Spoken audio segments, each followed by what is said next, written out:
আলা ইন্না আউলিয়া আল্লাহ। আল্লাহ বলেন সাবধান। আলা হারফে তামবিন, খবরদার, সতর্ককারী শব্দ। আলা সাবধান, খবরদার, খেয়াল করে শোনম, মনোযোগ দিয়ে শোনম। কিছুদিন পর ভুলে গেলে চলবে না, সারা জীবন ভর তোমাকে মনে রাখতে হবে। সে কথাটা কি? ইন্না আউলিয়া আল্লাহ, নিশ্চয় আল্লাহর বন্ধুগণ যারা, আল্লাহর অলিগণ যারা, আল্লাহর বন্ধুগণ যারা, লা খাউফুন আলাইহিম ওয়ালা হুম ইয়াহজানুন, নাই তাদের জীবনে কোনো কিছুর ভয় এবং থাকবে না তাদের জন্য কোনো কিছুর টেনশন। জোরে কোন সুবহানাল্লাহ। ও মুহতারাম হাজিরিন, আল্লাহ রাব্বুল আলামিন যে বললেন ইন্না আউলিয়া আল্লাহ, নিশ্চয় আল্লাহর বন্ধু যারা, আল্লাহর ওলি যারা, আল্লাহু আকবার, যারা আমার বন্ধু হবে, যারা আমার ওলি হবেন, তাদেরকে আমি দুইটা পুরস্কার দিব। কার কথা? আল্লাহর কথা। দুইটা পুরস্কার দিবে। এক নাম্বার পুরস্কার লা খাউফুন আলাইহিম, তাফসিরে জালালাইন শরীফের মধ্যে লেখে লা খাউফুন আলাইহিম আই ফিদ দুনিয়া, যারা আল্লাহর ওলি হবে, যারা আল্লাহর বন্ধু হবেন, দুনিয়ার জীবনে তাদের কোনো কিছুর ভয় নাই। সাপের ভয় নাই, জিনের ভয় নাই, পরীর ভয় নাই, আগুনের ভয় নাই, মানের ভয় নাই, ইজ্জতের ভয় নাই, টাকা পয়সার ভয় নাই, রিজিকের ভয় নাই, পুলিশের ভয় নাই, আর্মির ভয় নাই, বিডিআরের ভয় নাই, আগুনের ভয় নাই, সাপের ভয় নাই, জিনের ভয় নাই, বাতের ভয় নাই, সম্মানের ভয় নাই। সমস্ত কিছুর জিম্মাদারি আল্লাহ নিয়ে নিবে। সুবহানাল্লাহ। এটা আল্লাহর ওলিদের জন্য এক নাম্বার পুরস্কার। দুই নাম্বার পুরস্কার হলো ওয়ালা হুম ইয়াহজানুনা আই ফিল আখিরা, ওয়ালা হুম ইয়াহজানুনা আই ফিল আখিরা, পরকালীন জীবনেও তাদের কোনো কিছু টেনশন থাকবে না। পরকালীন জীবনেও তাদের নেই কোনো কিছুর টেনশন। আমি মারা যাওয়ার পরে মুনকার নাকিরের প্রশ্নের উত্তর আমি সঠিকভাবে দিতে পারবো কি পারবো না? আল্লাহ বলেন, আল্লাহ আমার বন্ধু যারা হবে তারা পরকালে এটা নিয়েও কোনো টেনশন বুক করবেন। আল্লাহু আকবার। কবরে মুনকার নাকিরের প্রশ্নের উত্তর টাস টাস করে দিতে পারবেন। আল্লাহু আকবার। মুখে বাজবে না, আটকাবে না। আল্লাহু আকবার। টাস টাস করে দিতে পারবেন। এরপরে ফুলসিরাত যেটা 30,000 বছরের রাস্তা, এটা পাড়ি দিতে পারবে কি পারবে না এই নিয়েও কোনো টেনশন থাকবে না। আল্লাহু আকবার। জান্নাত, জান্নাত পাবে কি পাবে না? জান্নাত পেলেও বা জান্নাতের সমস্ত নিয়ামত পাবে কি পাবে না? কিছু পাবে, কিছু ছুটে যাবে। পুরো গেলমান পাবে কি পাবে না এই নিয়েও কোনো টেনশন থাকবে না। আল্লাহ বলেন আমার বন্ধু যারা হবে, আমার ওলি যারা হবে, আমি আল্লাহ রাব্বুল আলামিন তাদেরকে দুনিয়ার জীবনে, আল্লাহু আকবার, পরকালীন জীবনে, উভয় জীবনে নিরাপত্তা দান করব। যেই জীবনে কোনো ভয় নাই, যেই জীবনে থাকবে না কোনো কিছু টেনশন। কেবলমাত্র দুইটা ডিউটি পালন করতে হবে। কয়টা ডিউটি? দুইটা ডিউটি।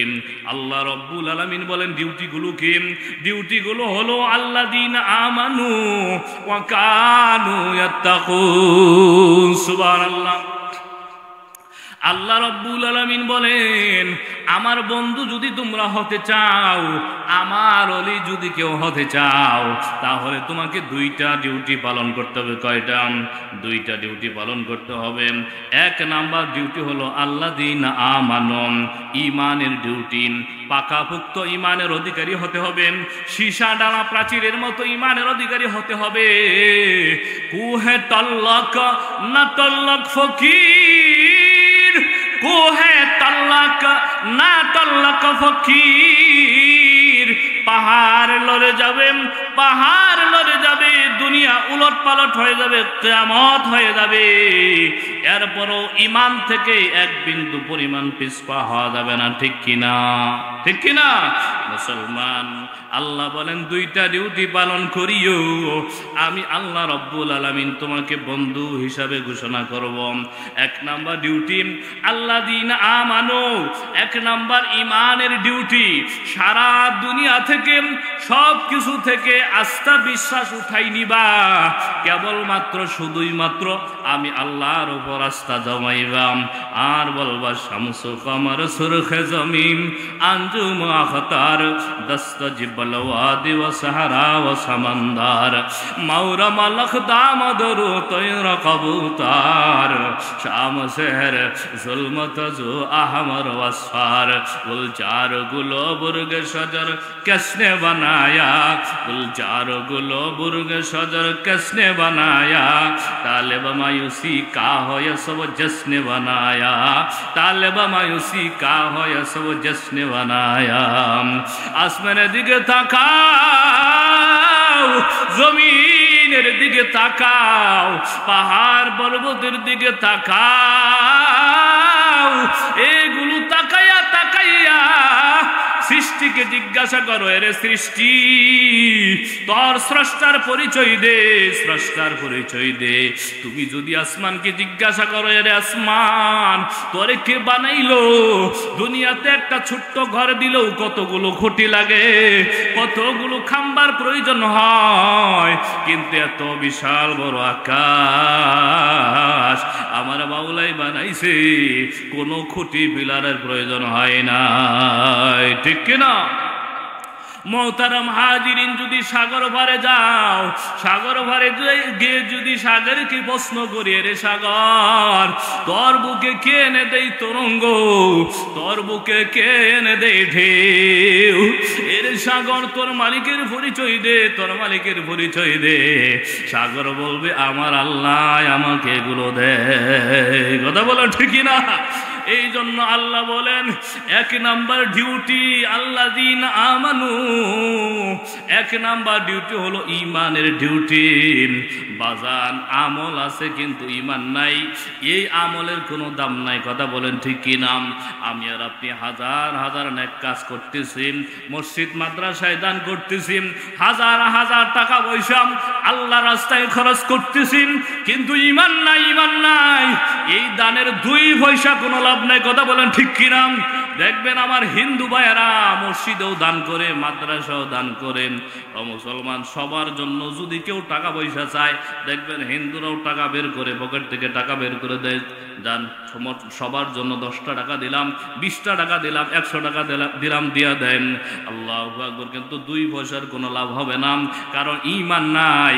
ঈমান ছাড়া যতই নেক আমল করেন, যতই দান খয়রাত করে, কোনো লাভ নাই, 2 পয়সার কোনো লাভ হবে না।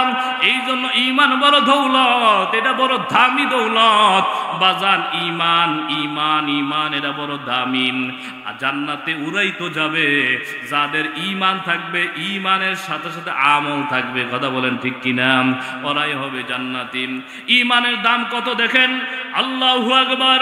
আল্লাহর নবীর একজন প্রিয় সাহাবী হযরতে সাদ রাদিয়াল্লাহু তাআলা আনহু, নাম কি? হযরতে সাদ রাদিয়াল্লাহু তাআলা আনহু আল্লাহর নবীর একজন প্রিয় সাহাবী ছিলেন। হযরত সাদ রাদিয়াল্লাহু তাআলা আনহু ইন্তেকাল করলেন। হযরত সাদ রাদিয়াল্লাহু তাআলা আনহু ইন্তেকাল করলেন। হযরত জিবরাইল আলাইহিস সালাম আল্লাহর নবীর কাছে আসলেন, আয়েশা কয় ইয়া রাসূলুল্লাহ, ইয়া হাবিবাল্লাহ, আজকে আপনার কোন সাহাবী ইন্তেকাল করেছেন? আপনি আজকে আপনার কোন সাহাবী ইন্তেকাল করেছেন? আল্লাহ নবী বলেন, এরে জিবরাইল, কেন রে জিবরাইল, কি প্রয়োজন তোমার? জিবরাইল আলাইহিস সালাম বলেন, ওগো আল্লাহর নবী, যখন কোন ঈমানদার ব্যক্তি মৃত্যুবরণ করেন, তখন তার রূহটা সরাসরি আল্লাহর আরশে আযমে গিয়ে সাজদা করে। সুবহানাল্লাহ। এই জন্যই তো আল্লাহর নবী বলেছেন, কলবুল মুমিন আরশুল্লাহ, প্রকৃত ঈমানদারদের কলব এটা আল্লাহর আরশে আযমের টুকরা। সুবহানাল্লাহ। মান্না গঞ্জম দর জমিনু আসমান, মান্না গঞ্জম দর জমিনু আসমান, লেকে গঞ্জম দর কুলুবে মুমিনান। হযরতে জিবরাইল আলাইহিস সালাম বলতেছেন ইস্তাবশারুম বিমাউতিহি আহলুস সামা, ইস্তাবশারু বিমাউতিহি আহলুস সামা। আজকে তার মৃত্যুতে সাদ রাদিয়াল্লাহু তাআলা আনহুর মৃত্যুতে আসমানবাসী আনন্দ করতেছে। সপ্তম আকাশের ফেরেশতাদের মধ্যে আনন্দের বন্যা বয়ে গেছে। সুবহানাল্লাহ। তারা সবাই আল্লাহু আকবার অধীর অপেক্ষায় আছেন, কখন আসছে, কখন আমাদের কাছে আসবে, কখন আমাদের কাছে আসবেন। আল্লাহ নবী বলেন হায় হায়, আমার বুঝার আর বাকি নাই। তাহলে আমার প্রিয় সাহাবী সাদ বুঝি দুনিয়া থেকে চলে গেছেন। আল্লাহর নবী বুঝতে পারলেন, কারণ হযরতে সাদ রাদিয়াল্লাহু তাআলা আনহু কিছুদিন আগে যুদ্ধে জখম হয়েছিলেন, আহত হয়েছিলেন, যার কারণে আল্লাহর নবী বুঝতে পেরেছেন। এই জন্যই আল্লাহর নবী বলে ফেলেছেন হায়, আমার মনে সাক্ষী দেয় আমার প্রিয় সাহাবী সাদ ইন্তেকাল করেছে। সুবহানাল্লাহ। এই জন্য আল্লাহর নবী আর দেরি করলেন না, মসজিদ থেকে বের হয়ে গেলেন। মসজিদ থেকে বের হয়ে এত দ্রুত হাঁটতেছিলেন, এত দ্রুত হাঁটতেছিলেন, কিতাবের মধ্যে লেখে আল্লাহ নবী এত দ্রুত হাঁটতেছিলেন, সাহাবায়ে কেরাম পেছনে পেছনে দৌড়াচ্ছিলেন। কিতাবে আরো লেখেন আল্লাহু আকবার, দৌড়াতে দৌড়াতে তাদের জুতার ফিতা ছিঁড়ার উপক্রম হয়ে যায়। সাহাবায়ে কেরাম জিজ্ঞাসা করলেন, আরজ করলেন, ইয়া রাসূলুল্লাহ, ইয়া হাবিবাল্লাহ, একটু আস্তে চলুন, আস্তে চলুন, আমরা বড় ক্লান্ত হয়ে যাচ্ছি, আপনার সাথে তো আমরা হেঁটে পারতেছি না, আপনি সামনে সামনে হাঁটেন আর আমরা পেছনে পেছনে দৌড়াইতে থাকি। ওগো নবী আস্তে চলুন, আমরা বড় ক্লান্ত হয়ে পড়েছি। আল্লাহ নবী বললেন, না রে সাহাবায়ে কেরাম, আস্তে যাওয়া যাবে না, আস্তে চলা যাবে না, জলদি চলো, জলদি চলো। কারণ আমি নবীর ভয় হয়, আমি নবীর আশঙ্কা হয়, আমরা যদি আস্তে যাই, ধীরে ধীরে যাই, আমরা যদি দেরিতে সাদের বাড়িতে পৌঁছি, তাহলে সাদকে ফেরেশতারা জান্নাতের পানি দিয়ে গোসল দিয়ে ফেলবেন, তাহলে আমরা তাকে গোসল দেওয়া থেকে বঞ্চিত হয়ে যাব। সুবহানাল্লাহ। মুহতারাম হাজিরিন, আমি আপনাদেরকে জিজ্ঞাসা করি, যেই মানুষটাকে গোসল করার জন্য, যেই মানুষটাকে গোসল দেওয়ার জন্য, যেই মানুষটার জানাজা পড়ানোর জন্য, যেই মানুষটাকে দাফন কাফন দেওয়ার জন্য আল্লাহ নবী এত পাগল পারা হয়ে গেছেন, তার মনটা এত বেকুল হয়ে গেছে, সেই মানুষটা দামি না অদামি? দামি না অদামি? কম দামি না বেশি দামি? নিশ্চয়ই বেশি দামি, বেশি দামি, ঠিক কিনা? কিসের কারণে এত বেশি দামি হইল? ইমানদার হওয়ার কারণেই তো এত বেশি দামি হইছে, কথা বলেন ঠিক কিনা?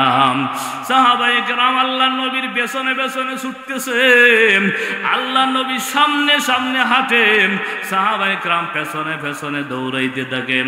যাইতে যাইতে যাইতে যাইতে যাইতে যাইতে শেষ পর্যন্ত হযরত সাদ রাদিয়াল্লাহু তাআলা আনহুর বাড়ি পর্যন্ত পৌঁছে যায়। আল্লাহু আকবার। পৌঁছানোর পর সাহাবায়ে কেরামদেরকে বলেন, এরে সাহাবায়ে কেরাম, তোমরা বাইরে দাঁড়াই থাকো, আমি নবী আগে সর্বপ্রথম ভিতরে প্রবেশ করি। আল্লাহর নবী ভিতরে প্রবেশ করলেন। আল্লাহ নবী ভিতরে প্রবেশ করলেন। কিভাবে প্রবেশ করলেন সেটাও আরেকটা মজার বিষয়।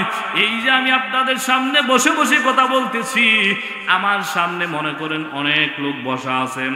আল্লাহু আকবার। এখন যদি পিছন থেকে আমার কাছে সে আসতে চায়, কেউ যদি আসতে চায়, তাহলে কিন্তু সোজা দৌড়াইয়া আমার কাছে আসতে পারবে না, কারণ সামনে অনেক মানুষ বসা আছেন। তাকে ডানে বামে পা ফেলতে হবে, এদিক ওদিক হয়ে আসতে হবে। আল্লাহু আকবার। সাহাবায়ে কেরাম লক্ষ্য করলেন আল্লাহ নবীজি ঘরের ভিতরে এমন ভাবে প্রবেশ করলেন, কখনো এদিক রাখেন পা, আবার কখনো ওদিক রাখেন পা, কখনো পায়ের পাতা পুরোটা মাটিতে ফেলেন, আবার কখনো অর্ধেকটা ফেলেন। এইভাবে আঁকা বাঁকা হয়ে হয়ে হয়ে হয়ে ঘরের ভিতরে প্রবেশ করলেন। আল্লাহু আকবার। প্রবেশ করার পর আল্লাহর নবীজি আল্লাহু আকবার সাদ রাদিয়াল্লাহু তাআলা আনহুর মাথার কাছে গিয়ে বসে পড়লেন। আমরা সাহাবায়ে কেরাম আরজ করলাম, ইয়া রাসূলুল্লাহ, ইয়া হাবিবাল্লাহ, ইয়া রাসূলুল্লাহ, আমরা তো ঘরের ভিতরে কাউকে দেখতেছি না, ঘর তো একেবারেই শূন্য, কেউ নাই, ঘরের ভিতরে কেউ নাই, অথচ আপনি এমন ভাবে প্রবেশ করলেন, এমন ভাবে ঘরে ঢুকলেন যেন ঘরের ভিতরে অনেক মানুষের সমাগম, অথচ আমরা দেখতেছি ঘরের ভিতরে কেউ নাই। ও আল্লাহর নবী, আপনি এমন করে ঢুকলেন কেন? এমন করে ঘরের ভিতরে ঢুকলেন কেন? আল্লাহর নবী বললেন, এরে সাহাবায়ে কেরাম, ঘরের ভিতরে আজকে সাদের ঘরের ভিতরে ফেরেশতারা এমন ভাবে ঠাসাঠাসি হয়ে আছে, আমার পা রাখার পর্যন্ত জায়গা নাই। সুবহানাল্লাহ, পা রাখার পর্যন্ত জায়গা নাই। আমি নবী যখন ঘরের ভিতরে ঢুকলাম তখন ফেরেশতারা আমি নবীর জন্য বসার জায়গা করে দিল। আল্লাহু আকবার। এই জন্য মোহতারাম হাজিরিন, মরণ চাই তো এমন মরণ চাই যে মরণে আসমান কাঁদে, জমিনও কাঁদে, সারা জাহান কাঁদে, আর ওই মৃত্যুবরণকারী ব্যক্তি হাসতে হাসতে জান্নাতে যায়। ঠিক না? মরণ চাই তো এমন মরণ চাই। এই জন্য কবি বলে, এমন জীবন করিও গঠন, মরণে হাসিবে তুমি, কাঁদিবে ভুবন। ঠিক না?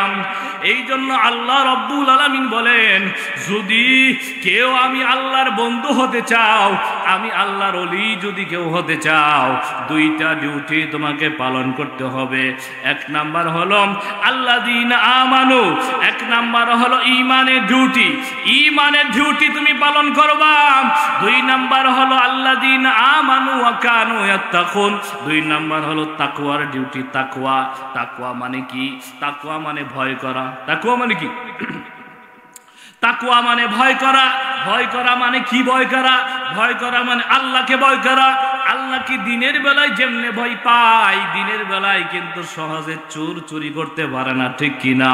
দিনের বেলায় যেমনে আল্লাহু আকবার ভয় পাই, রাতের অন্ধকারে, ওই গভীর রজনীতে, রাতের অন্ধকারে ওইভাবেই ভয় পাওয়া।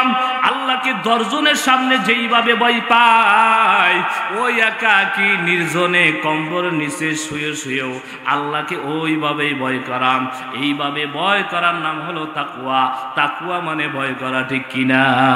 এক নাম্বার ডিউটি হলো আল্লাযীনা আমানু, এক নাম্বার ডিউটি হচ্ছে ঈমানের ডিউটি। দুই নাম্বার ডিউটি হচ্ছে আল্লাযীনা আমানু ওয়া কানু ইয়াত্তাকুন, দুই নাম্বার ডিউটি হলো তাকওয়ার ডিউটি। ঈমান কারে করে বাজান? ঈমানদার তো এমন হবে, ঈমানদার তো এমন হবে, আল্লাহু আকবার, একজন ঈমানদার কোনোদিন মিথ্যা কথা বলবে না, একজন ঈমানদার কোনোদিন সুদ খাবে না, ঘুষ খাবে না, অন্যায় খাবে না, অন্যায়ভাবে অন্যের সম্পদ লুণ্ঠন করবে না।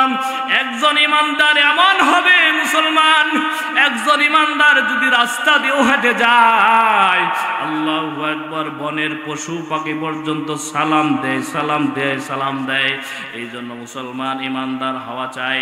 ঈমানদার হওয়া চাই তো এমন মজবুতের ঈমানদার, ঈমানের অধিকারী হতে হবে, সীসা ডালা প্রাচীরের মতো ঈমানের অধিকারী হতে হবে। আল্লাহু আকবার। জীবনে বহু বিপদ আসবে, মুসিবত আসবে, যত বিপদ আর মুসিবত আসুক না কেন সব সময় আল্লাহকে ডাকতে হবে। কথা বলেন ঠিক কিনা? যত মুসিবত আসুক, যত বিপদে আসুক না কেন আল্লাহকে ডাকব।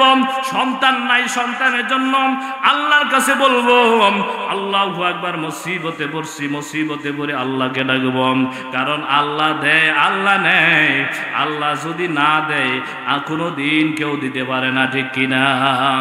এই জন্য অনেক দাম্পত্য আছে 20-25 বছর পর্যন্ত বিয়ের বয়স, এখনো পর্যন্ত সন্তান হয় না, সন্তান হয় না, সন্তান হয় না।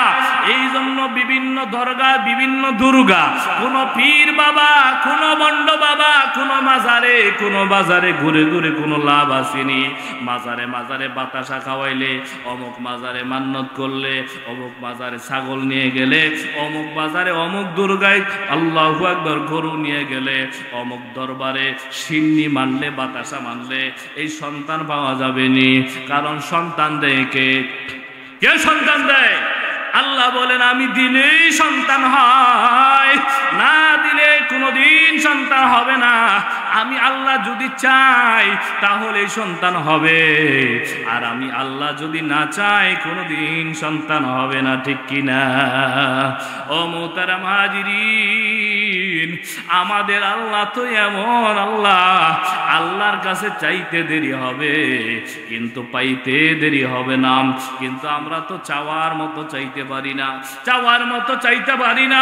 আজকে মাহফিলের জন্য আমরা যদি 10টা টাকা দিয়া দেই, আজকে মাহফিলের জন্য আজকে যদি 100 টাকা দিয়া দেই, 10টা টাকাও যদি পকেট থেকে দিয়া দেই, হাই কি করলাম, হাই সর্বনাশ না কইরে বলাইছি।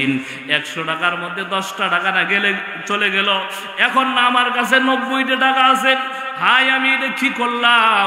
আল্লাহু আকবার। আমাদের আস্থা নাই, বিশ্বাস নাই, অথচ আল্লাহ রাব্বুল আলামিন কোরআনে কারীমের মধ্যে ঘোষণা করছেন, মান জাবিল হাসানাতিন ফালাহু আশরু আমসালিহা। একটা টাকা আমি আল্লাহর উপর আস্থা বিশ্বাস রাইখা দান করবাম, 1 টাকার বিনিময়ে তোমার পকেটে আমি 10টা টাকা দিয়া দিব। সুবহানাল্লাহ।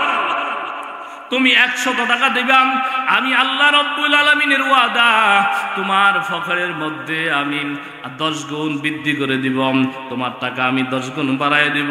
10 টাকার বিনিময়ে 100 টাকা দিবাম। হযরতে আলী কাররামাল্লাহ রাদিয়াল্লাহু তাআলা আনহু, ঘরে খাবার নাই, আল্লাহু আকবার, খাবারের কোনো ব্যবস্থা নাই। হযরতে হাসান হুসাইন রাদিয়াল্লাহু তাআলা আনহুম উপাস ক্ষুধার তাড়নায় কাতরাইতেছেন। হযরতে ফাতেমা রাদিয়াল্লাহু তাআলা আনহা ক্ষুধার্তম। আল্লাহু আকবার। হযরতে আলী রাদিয়াল্লাহু তাআলা আনহু, ঘরে কোনো খাবারের ব্যবস্থা নাই, এই জন্য আল্লাহর নবীর কাছে দৌড়ে গেছেন। যাওয়ার পরে বলতেছি, ইয়া রাসূলুল্লাহ, ইয়া হাবিবাল্লাহ, ওগো আল্লাহর নবী, ইয়া রাসূলুল্লাহ, ইয়া হাবিবাল্লাহ, চোখে মুখে পথ দেখি না, ঘরে কোনো খাবারের ব্যবস্থা নাই, কি করব ইয়া আল্লাহর নবী? আল্লাহু আকবার। আল্লাহর নবী বললেন, আলী রে, তোমার কাছে কি কিছুই নাই? তোমার কাছে কি কিছুই নাই? আলী বললেন, হুজুর, আমার কাছে একটা কম্বল আছে, এই কম্বলটাই আমার সম্বল, এছাড়া আমার কাছে আর কিছুই নাই। সুবহানাল্লাহ। হযরতে আলী রাদিয়াল্লাহু তাআলা আনহু বললেন, ইয়া রাসূলুল্লাহ, এই কম্বলটা যদি বিক্রি করে দেই তাহলে আমি এই শীতের দিনে গায়ে দিব কি? শীতের দিনে গায়ে দিব কি? আল্লাহ নবী বললেন, আলী রে, টেনশন করিও না, এর ব্যবস্থা পরে আমার আল্লাহ করে দিব। সুবহানাল্লাহ। হযরতে আলী রাদিয়াল্লাহু তাআলা আনহু কম্বল নিয়ে গেছে বাজারে। ওই যুগে 6 দিরহাম 6 টাকা বিক্রি করছেন। 6 টাকা বিক্রি করিয়া আবার রওনা দিছে মদিনার দিকে। মদিনার দিকে রওনা দিছেন। কিছু দূর আগানোর পর রাস্তায় এক ফকির দাঁড়াইছে, ডাক দিয়া কয়, আলী, আমি জানি তোমার পকেটে 6টা টাকা আছে, আলী আমারে ভিক্ষা দাও, 6টা টাকা আমারে দাও, আমি 4 দিনের ক্ষুধার্ত, 4 দিনের ক্ষুধার যাতনা সইতে পারি না রে আলী। আল্লাহু আকবার। আলী কয়, হাই, আমি 3 দিনের ক্ষুধার যাতনা সইতে পারি না, আর তুমি 4 দিনের ক্ষুধার যাতনা কেমনে সহ্য করো? যাও, তোমারে সব কয়টা দিয়ে দিলাম। হযরতে আলী 6 টাকা 6 দিরহাম সব কয়টা দিয়ে দিছে। সুবহানাল্লাহ। 6টা টাকা দিয়া রওনা করছে আবার মদিনার দিকে। টেনশন করতেছে, যাইতেছে আর টেনশন করতেছে, হাই কি করলাম, 6টা টাকায় বিক্রি করেছিলাম কম্বল, এখন ফাতেমারে গিয়ে কি বলবো, হাসান হুসেনকে কি দিয়ে বুঝ দিব, আল্লাহ নবীকে গিয়ে কি বলবো? হাই টেনশন করতেছে, টেনশন করতেছে, আর যাইতেছেন বাড়ির দিকে যাইতেছেন। হঠাৎ করে মাথায় এসে গেল সেই কোরআনের আয়াত, আল্লাহ রাব্বুল আলামিন যে বলেছেন, মান জাবিল হাসানাতি ফালাহু আশরু আমসালিহা। কেউ যদি আল্লাহর উপর আস্থা আর বিশ্বাস রেখেন, 1টা টাকাও দান করেন, আল্লাহ রাব্বুল আলামিন 10 গুণ দেয়। 1 টাকার বিনিময়ে 10 টাকা দেয়া দেয়, একটা নেকির বিনিময়ে 10টা নেকির সওয়াব দেয়া দেন। আল্লাহু আকবার। এই কথাটা যখন মাথায় এসে গেছেন, তখন আল্লাহর দিকে, আল্লাহু আকবার, আসমানের দিকে তাকায় বলে, আল্লাহ, আমি তোমার রাস্তায় 6টা টাকা দান করেছি, 6 10 60টা টাকা তোমার কাছে পাও না, এরে মালিক, তুমি 60টা টাকা আমার দিয়া দাও, যদি না দাও মান সম্মান গেলে তোমার যাবে, আমি আলীর কিছুই হবে না। সুবহানাল্লাহ। দেখছেন কেমন ঈমান, কেমন শক্ত ঈমান, যে আল্লাহ রাস্তায় দিব, 1 নিব 10, দিব 1 নিব 10। বিশ্বাস, আল্লাহ যদি তুমি না দাও মান সম্মান কেটে কিন্তু তোমার যাবে, কারণ তুমি কোরআনে ওয়াদা দিছ আমার কিছু হবে না, দিয়া দাও। কিভাবে দিবা তুমি, দিয়া দাও। এই কথা বলতেছে আর সামনের দিকে আগাইতেছে। কিছু দূর আগানোর পর চাইয়া দেখে রাস্তার এক পাশে এক লোক ঘোড়া নিয়ে দাঁড়াই রয়েছেন। আল্লাহু আকবার। উঁচু লম্বাওয়ালা চেহারা, লম্বা, খুব যুবক মানুষ। আল্লাহু আকবার। হ্যামসেন বডি, একজন ঘোড়া নিয়ে দাঁড়াই রইছে। ডাক দেয়, কই আলী কোথায় গিয়েছিলাম? হযরতে আলী কই বাজারে গিয়েছিলাম। কি জন্য গিয়েছিলা? কম্বল নিয়ে গিয়েছিলাম, কম্বল বিক্রি করার জন্য গিয়েছিলাম। কয় টাকা কম্বল বিক্রি করছো? কয় 6 টাকা বিক্রি করেছি। পরে সেটি দিয়ে কি করছো? কয় ফকিরকে দিয়ে দিছি। কয় হায় সর্বনাশ, তুমি ফকিরকে দিয়ে দিছো? কয় হ্যাঁ আমি ফকিরকে দিয়ে দিছি। আল্লাহু আকবার। ঘোড়াওয়ালা ডাক দেয়, কয় আলী রে, আমি এই ঘোড়াটা বিক্রি করে 140 টাকা দিয়াম। আমি আল্লাহু আকবার আল্লাহ রাস্তায় দান করেছি 6 টাকা। 6 টাকার বিনিময়ে 60 টাকা পাও না। ওইদিকে 60, একদিকে 140, 200 টাকা তো হয়ে গেল। আল্লাহু আকবার। হিসাব ভাই মিলে গেছেন, হিসাব ভাই মিলে গেছে, হিসাব আমার মিলে গেছে। ধরেন ভাই, ধরেন আপনার ঘোড়া আপনি বুঝে নেন, আমাকে 200 টাকা দিয়া দেন। আল্লাহু আকবার। হযরতে আলী 200 টাকা পকেটের মধ্যে লইয়া আসমানের দিকে তাকাইয়া মুস্কি মুস্কি হাসে আর কয়, মাবুদ যেমন ছিল তোমার প্রতি আস্থা, তেমন ছিল তোমার প্রতি বিশ্বাস, আজকে তা বাস্তবেই পরিণত হয়ে গেছে। সুবহানাল্লাহ। আলহামদুলিমান কদ্দারা খাইরাও ওয়া খাবালা ওয়া শুকরু লিমান সাওয়ারা হুসনা ওয়া জামালা লা জিদ্দা ওয়ালা নিদ্দা ওয়ালা হাদা লিমাউলা আল আনা কামা কানা ওয়া লাম ইয়ালকা জাওয়ালা। আল্লাহু আকবার। হযরতে আলী রাদিয়াল্লাহু তাআলা আনহু 200 টাকা ঘোড়া বিক্রি কইরা আবার মদিনার দিকে রওনা করছেন। কিছু দূর যাওয়ার পর দেখলো যেই জায়গা থেকে ঘোড়াটা কিনে নিয়েছিল ওই লোকটা এখনো পর্যন্ত সেইখানেই দাঁড়াই রইছেন। ঘোড়াওয়ালা ডাক দিয়ে কয়, রে ভাই, আরে ভাই, এরে আলী খবর কি? আলী ডাক দিয়ে কয়, ভাই জান খবর বড় ভালো, আমি ঘোড়াটা নিয়ে বাজারে দাঁড়াইতেই 200 টাকা দাম কইরা ফেলাইছে। আমার আর দাঁড়াইতে গেলাম কি? আমার 60 টাকা লাভ হয়ে গেছে, আমি আর কিল্লিগে দাঁড়াই থাকবো? ধরেন ভাই, ধরেন আপনার 140 টাকা নিয়ে যান, আমার 60 টাকা লাভ হয়ে গেছে। আল্লাহু আকবার। হযরতে আলী রাদিয়াল্লাহু তাআলা আনহু পরের দিন গিয়ে আল্লাহর নবীর কাছে ঘটনা বলা শুরু করলো। আল্লাহর নবী কয়, রাখো তোমার ঘটনা, আগে বলো গতকালের ব্যবসা কেমন হইছে? আলী কয়, হাই ব্যবসা করছি আমি, এটা হুজুর কেমনে জানে? আল্লাহু আকবার। ব্যবসা আমি করছি, এটা হুজুর কেমনে জানে? আল্লাহ নবী কয়, আলী কোন লোকটাই তোমার কাছে গুড়া বিক্রি করেছিল তারে তুমি চিরনি? কয় না, চিনি না। আর কোন কাস্টমারে তোমার কাছ থেকে গুড়া কিনে নিয়েছিল তারেও তুমি চিরনি? কয় না, চিনি না। আল্লাহ নবী বলেন, আলী রে, যেই লোকটাই তোমার কাছে গুড়া বিক্রি করেছিল তিনি ছিলেন হযরতে জিবরাইল আলাইহিস সালাম। সুবহানাল্লাহ। আর যে কাস্টমারটা তোমার কাছ থেকে গুড়া কিনে নিয়েছিল তিনি ছিলেন হযরতে মিকাইল আলাইহিস সালাম। তুমি যে আল্লাহ রাস্তায় 6 টাকা দান করেছিলা, আল্লাহ রব্বুল আলামিন 6 টাকা দেওয়ার জন্য ফেরেশতাদের টিম সাজাইয়া তোমাকে 60 টাকা দেওয়ার ব্যবস্থা করেছে। সুবহানাল্লাহ। এই জন্য আল্লাহর উপর আস্থা বিশ্বাস রাখলে আল্লাহ তাআলা দেয়, আল্লাহ তাআলা দেয়। এই জন্য আল্লাহ রাব্বুল আলামিন বলেন, আল্লাযীনা আমানু ওয়া কানু ইয়াত্তাকুন। 1 নাম্বার ডিউটি হলো ঈমানের ডিউটি, 2 নাম্বার ডিউটি হলো তাকওয়ার ডিউটি। এই 2 ডিউটি যদি কেউ পালন করে সে হয়ে যাবে আমার বন্ধু, আমার ওলি। আর আমার বন্ধু, আমার ওলি যদি কেউ হতে পারে তার জন্য 2টা পুরস্কার। 1 নাম্বার পুরস্কার হলো লা খাউফুন আলাইহিম ফিদ দুনিয়া, দুনিয়ার জীবনে থাকবে না কোনো কিছুর ভয়, ওয়ালা হুম ইয়াহজানুনা ফিল আখিরাহ, এবং পরকালীন জীবনেও থাকবে না কোনো কিছুর টেনশন। জোরে বল সুবহানাল্লাহ। আল্লাহ রাব্বুল আলামিন আমাদেরকে আল্লাহর ওলি হয়ে, আল্লাহর বন্ধু হয়ে মৃত্যুবরণ করবার তৌফিক দান করুন। সকলেই বলেন আমিন। আখির দাওয়ানা আনিল হামদুলিল্লাহি রাব্বিল আলামিন। আসসালামু আলাইকুম ওয়া রাহমাতুল্লাহি ওয়া বারাকাতুহু।